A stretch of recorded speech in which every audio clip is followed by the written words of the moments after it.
The odds have changed a little bit. I think Kansas City, did they open like plus 350? No, they were 5 and then 550 and then 5 again. Okay, so there is a transition that's being made at DraftKings from Canby, who was their odds provider.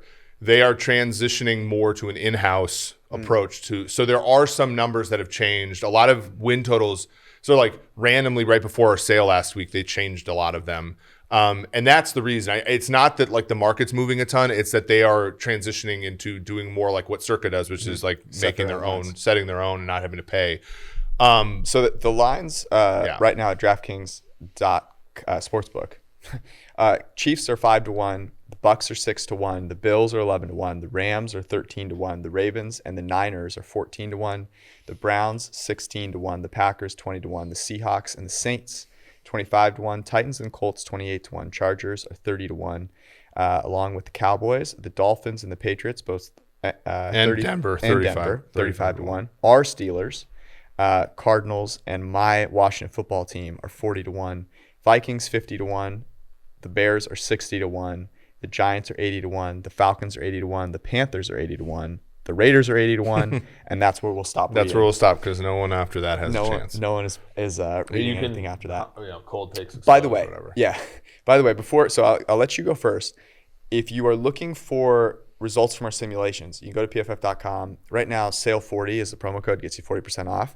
And with an Edge subscription, you can read all of that content where we talk about best bets from you and Ben Brown wrote it up, best bets in every single division, what the simulations say, our win totals tracker, all that stuff. So you can stay up to date on that. But also 40% off, like you should take advantage of that and get the props tool with an elite subscription. I cannot wait to feast all year. Yeah, we got to talk more about college props. You told me about this, that those are like going to become more widely available. I'm excited. I can't wait. I honestly, I think college DFS, college props, those kind of things I think are going to have a good year this year. The interesting thing is that makes them a little quirky is that they're not available in every state. So for example, you can't play college DFS, for example, in Ohio, weirdly. But nonetheless, I mean, looking at this, I have one bet. I have one bet and one shot, one opportunity. I don't think I can go with any team that's less than 20-1. I just don't think there's good value there. I think Kansas City will be the favorite for the Super Bowl every year for a decade. At this point, the ship has sailed there. Buy them on Symbol if you want to. It's a good one. Okay, here's one. By the way, I have two that I'm oscillating between. And it's tough. This is tough. I think this team has a lot of flaws, more flaws than they had last year. There's obviously I'm not going to go with Green Bay. I wanted to go Green Bay, but I'm not going to do it. Sorry. I'm going to this is tough. All right, I'm going Seattle 25-1. Comes back, says I will not bet anything that's greater than 20-1. No, I said less. So I'm not taking the Bills at 11-1 are not a good value. The Bills are that good, but 11-1, you're paying a premium for them. Agreed. The Rams are not good enough to be 13-1. Mm-hmm. The Ravens, the Niners are not good enough to be 14-1. Yep. Browns, I mean, we're extrapolating one half of one good season for Baker Absolutely. Mayfield.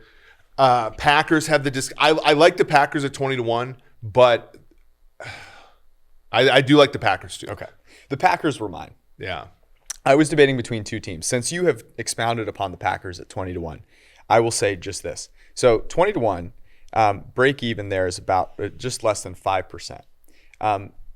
This is a Aaron Rodgers play, right? So the market is hedging that Aaron Rodgers might not be a Packer or might not play the whole season for the Packers and what that does to them. Our simulations have Aaron Rodgers playing, which I believe may not be a stone cold lock, but I'm very much in the Aaron Rodgers is playing quarterback. In the Good Judgment Project, which is run by Penn and the Wisdom of the Crowds people, they currently have a 1% chance that Rodgers signs with another team, which I think that's a little low, but just to give you a little bit of an idea. I would agree there. So our simulations have Green Bay winning the Super Bowl over 10% of the time, just over 10% of the time. And I agree with that. Here, it's not hard to get to that place. You've talked a lot about Matt LaFleur and what he's done with that offense. to think that Aaron Rodgers would come back and then just like not be great, I think is absurd as well. He's got so many players there that he cares and wants to win with. Ultimately, it will be about winning with his teammates, his coach, who I believe he still loves. And the fans, like, they're going to rally around him. So I really like that, right? I think that's a great value. Let me tell you, can you guess who my second team was? The Chicago Bears. My guy. Yeah, I love the Bears at 60-1. I bet them at 50-1. I bet them at 60-1. They're now 4-1. They're still 4-1 to win that division. Yeah. I think the hard part with the Bears is they got weaker in some important places. They got weaker at corner with Fuller leaving. At linebacker, I still think they're going to be like linebacker. Like their front seven is going to have to play amazingly. Yeah. But you look at this division that they're in. The Vikings front, like everybody likes the Vikings approach to the offensive line, and I agree. I think 5 years from now we'll all be happy at this idea of Wyatt Davis and Christian Darrisaw. But year one, replacing an established player like Reif with Darrisaw, I don't think it's going to be what Vikings fans think it's going to be. I think with Green Bay, you lose Corey Linsley, one of the most valuable offensive linemen in the NFL. You didn't even try to re-sign him, which is really tough. Mm-hmm. Bakhtiari, there's a chance that he won't start the season healthy. That was the reason I relented on Green Bay initially. I'm thinking you lose that. A lot of the things that were great for you a season ago were unstable things like corner and safety of Alexander and Amos. Sure. And then here's my take on Rodgers.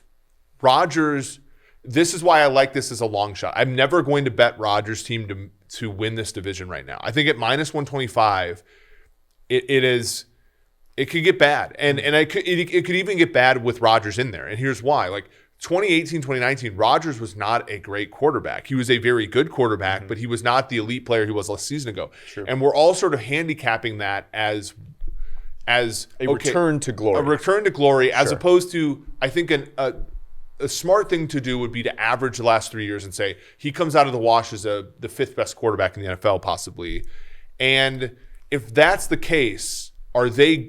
I need Nagler here. Yeah, because I look at the division unfair. and I look at the division and think it sucks. So I could totally see them doing okay. Yes, but I don't know if Rodgers is going to repeat last year. I think it's almost impossible.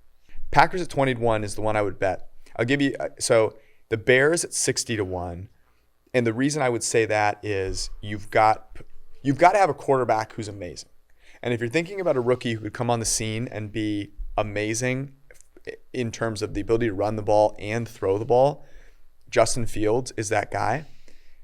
But you know who else I was looking at? Were the Dallas Cowboys at 30-1. I almost said Dallas too. I mean, Dallas has the high-end quarterback play that you said Seattle. Like, I would rather bet the Cowboys with Dak Prescott at 30-1 than Seattle with Russell Wilson at 25-1. I have more faith in Dak Prescott than I do Russell Wilson. They also have more targets too. I mean, I know that's crazy to say for a lot of people, but what Dak Prescott has continued to show from a passing perspective is amazing. And then there is a gauntlet that you have to go through in the NFC West. Mm-hmm. I think Wilson's better than Dak, but I don't think by enough to overcome. The problem I think that gap changes, by the way, this year. I think Prescott. The problem is, and like this is, I think we were fans of the McCarthy move. I do think McCarthy could go either way this year. I do think that they could be really good, and he and Kellen Moore do a terrific job, and everything. All this talk about him being the first coach fired looks silly at the end of the season. But there's also this idea that I don't think the players ever grow sour on Pete Carroll, right? Like for all of Carroll's faults, I think he does do a pretty good job of rally. Like, he's not a good tactician, but I think he is a good, like, a player's coach type of thing. Mm-hmm. But when you're betting something that's right-tailed like this, you don't really care about the glob in the middle, which is, Carroll gets everybody to play really well and they win 12 games, and then the playoffs they self-destruct because they're chasing a different banner, which is we establish the run. Okay. I think Wilson's underrated right now. I think Wilson has his head on straight about wanting to play efficient offense. Like, I think last year radicalized him a little bit, hopefully. with Dak, you have the injury issues. You have What obviously injury issues? Dak. I mean, like where he's going to re-break his leg. No, but you do see like, I mean, it is going to be like a little bit of an adjustment, right? Agree. That's why I'm betting Tampa Bay week 1. Yeah. No, There's a difference. And Dallas has an easy schedule after like week 3 or so. And it's all about where you're at the end of the year too, man. So good call.